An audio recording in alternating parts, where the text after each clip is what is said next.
are you? Welcome in the second semester of grade 8, and today we will continue our lesson about the next tenses is simple present tense.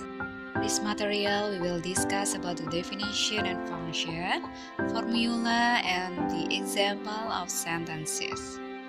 Tenses simple present tense kali ini kita akan membahas tentang definisi, fungsi, bentuk rumus, dan penggunaan dalam kalimat. Okay, for the first we will discuss about the definition and function. Jadi anak-anak, tenses simple present tense adalah sebuah tenses yang digunakan untuk menjelaskan atau menunjukkan sebuah kejadian yang terjadi di masa sekarang. Yang kedua, tenses simple present juga bisa digunakan untuk menyatakan sebuah kebenaran umum atau general truth. Bisa juga digunakan untuk menyatakan sebuah kebiasaan atau habitual action. Dan yang terakhir, digunakan untuk menyatakan sebuah perintah atau instruction. Sebelum masuk ke formula, kita harus mengetahui subjek apa yang menggunakan do dan subjek mana yang menggunakan does. Jadi, untuk subjek I dan subjek plural atau banyak, dalam kalimat negatif kita menggunakan do. Kemudian untuk kalimat positif, kata kerjanya tidak ditambahkan s.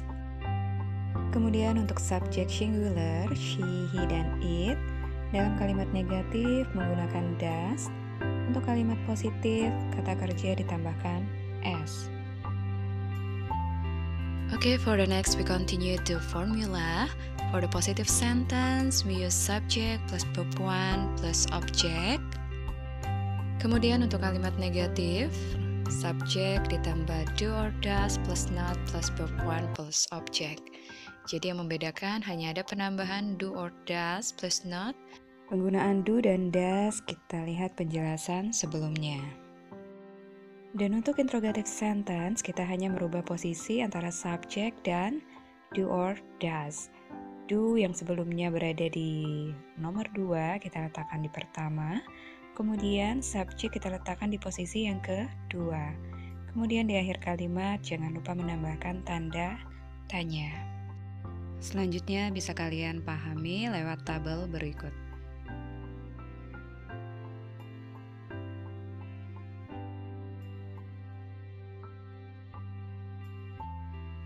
Baik, kemudian kita masuk ke dalam contoh kalimat. Jadi sebagai contoh ada kalimat mereka pergi ke sekolah setiap hari. Jadi untuk kalimat positif, they go to school every day.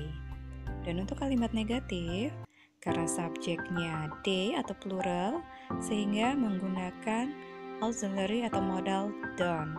Sehingga menjadi they don't go to school every day.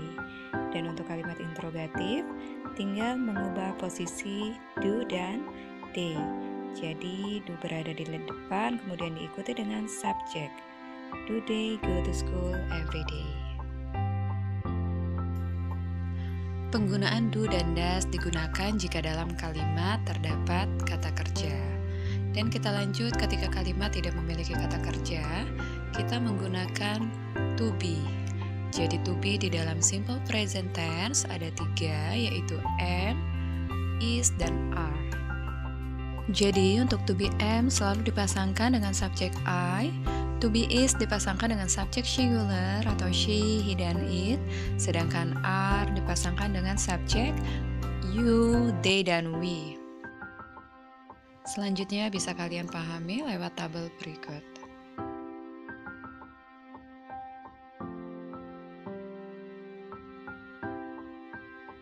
Untuk formula dan penggunaan dalam kalimat, secara garis besar hampir sama dengan penjelasan di mana kalimat menggunakan kata kerja. Jadi sebagai contoh kalimat, misalkan Rani siswi yang rajin. Di dalam kalimat tidak terdapat sebuah kata kerja. Jadi untuk kalimat positif bisa ditranslatekan menjadi Rani. To be yang digunakan karena subjek Rani adalah tunggal, jadi kita menggunakan is. Jadi Rani is a diligent student. Untuk kalimat negatif kita hanya menambahkan kata not setelah to be. Jadi Rani is not a diligent student. Sedangkan untuk kalimat tanya atau interrogatif, kita cukup memindahkan posisi atau menukar posisi antara subjek dan to be. Subjek diletakkan setelah to be dan to be diletakkan di awal kalimat.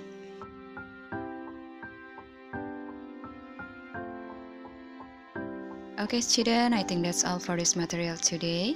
If you have question, comment, or suggestion, please write below. Okay, see you in the next video. Wassalamualaikum warahmatullahi wabarakatuh. Bye-bye.